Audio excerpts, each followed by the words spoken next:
नमस्कार दोस्तों, आप सभी का स्वागत है हमारे YouTube चैनल पर। तो दोस्तों, आज के वीडियो में हम आपके लिए करवा चौथ की पावन कहानी लेकर आए हैं। दोस्तों, एक समय की बात है, एक साहूकार के 7 बेटे और एक बेटी थी। कार्तिक माह की कृष्ण पक्ष की चतुर्थी तिथि को साहूकार की सभी बहुओं, बेटी और पत्नी ने करवा चौथ का व्रत रखा था। और जब साहूकार के बेटे भोजन करने बैठे तो अपनी बहन से खाना खाने को कहने लगे। तब वह बोली, भाई अभी चांद नहीं निकला है, मैं चांद की प्रतीक्षा करूंगी और चांद को अर्घ्य देकर ही मैं भोजन कर सकती हूँ। साहूकार के बेटे अपनी बहन से बहुत ज्यादा प्रेम करते थे।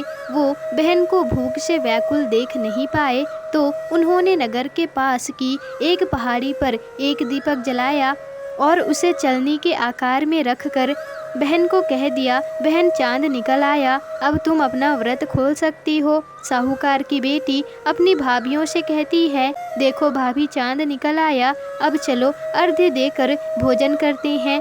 तब सभी भाभियाँ बोली, नहीं बाई जी, अभी तो ये आपका चांद निकला है, हमारा चांद निकलने में अभी भी समय है। भूख से व्याकुल वह चांद को अर्घ्य देकर भोजन करने बैठ गई। जैसे ही पहला निवाला खाने लगी तो उसे छींक आ गई और दूसरा निवाला खाने लगी तो उसमें बाल आ गया और जैसे ही तीसरा निवाला तोड़ा तो तभी उसके ससुराल से बुलावा आ गया, पति बीमार है, जैसे भी हो तुम तुरंत ही ससुराल पहुँचो।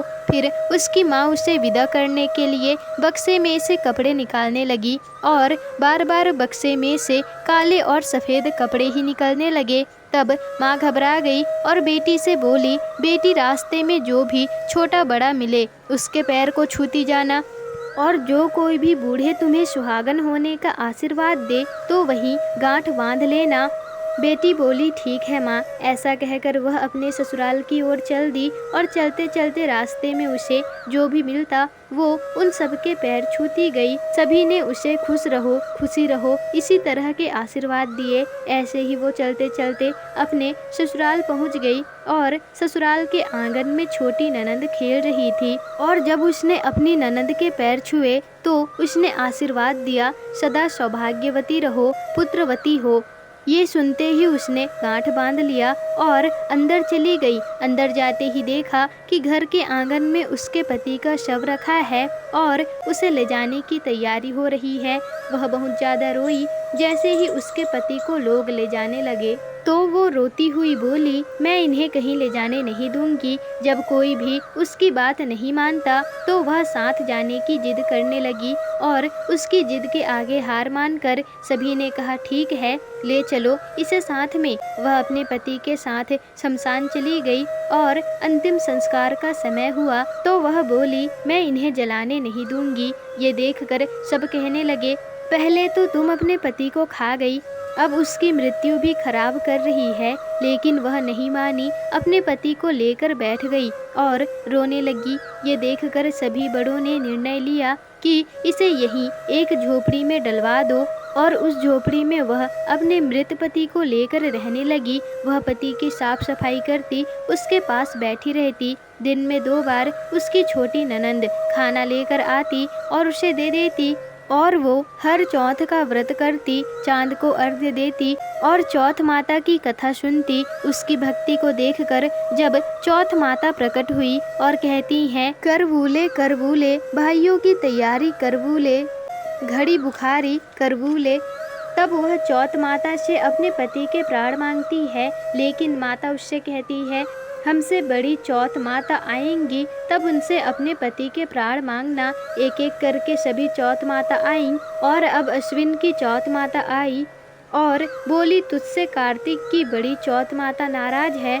वह तेरा सुहाग तुझे वापस लौटा देगी, तू उनके पैर मत छोड़ना और सुहाग का 16 श्रृंगार का सामान तैयार कर लेना। कुछ समय बीतने के बाद जब कार्तिक माह की बड़ी चौथ करवा चौथ आई तो उसने अपनी छोटी ननंद से 16 श्रृंगार का सामान मंगवाया।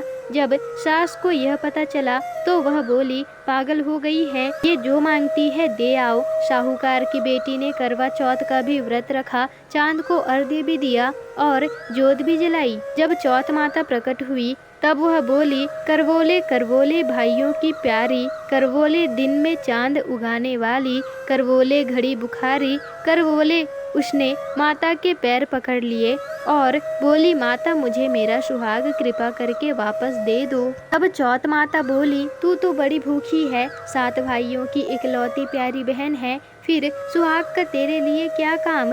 तब वो बोली, नहीं माता, मैं आपके पैर तब तक नहीं छोड़ूंगी जब तक आप मेरा सुहाग वापस नहीं करते। अब चौथ माता ने एक एक करके सुहाग का सामान मांगा। तब उसने सुहाग का सारा सामान चौथ माता को दे दिया और तब चौथ माता ने अपनी आँख से काजल निकाला और नाखूनों से मेहंदी निकाली, मांग से सिंदूर निकाला और उसे करवे में घोल करके छोटी उंगली का छींटा उसके पति पर मार दिया, जिससे उसके पति के प्राण वापस आ गए और वह जीवित हो गया। चौथ माता जाते जाते उसकी झोपड़ी पर पांव रख कर गई, जिससे उसकी झोपड़ी महल में बदल गई।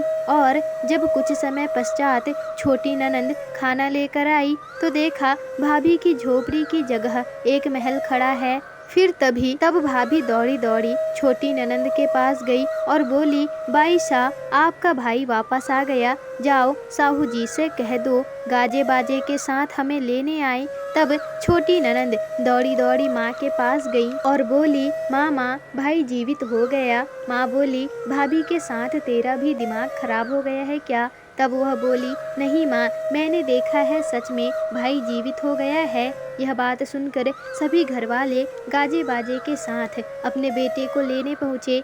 बेटे को जिंदा देखकर सास बहू के पैर छूने लगी और बहू सास के पैर छूने लगी और बहू बोलने लगी, माँ जी देखिए, आपका बेटा वापस आ गया। तब सास बोली, मैंने तो इस बेटे को साल भर पहले ही भेज दिया था, ये तो तेरे भाग्य से वापस आया है। दोस्तों, आज की कहानी यहीं पर समाप्त होती है। आपको कहानी कैसी लगी हमें कमेंट बॉक्स में ज़रूर बताइएगा और अगर वीडियो अच्छी लगी हो तो वीडियो को लाइक शेयर कमेंट और चैनल को सब्सक्राइब जरूर कर दीजिएगा।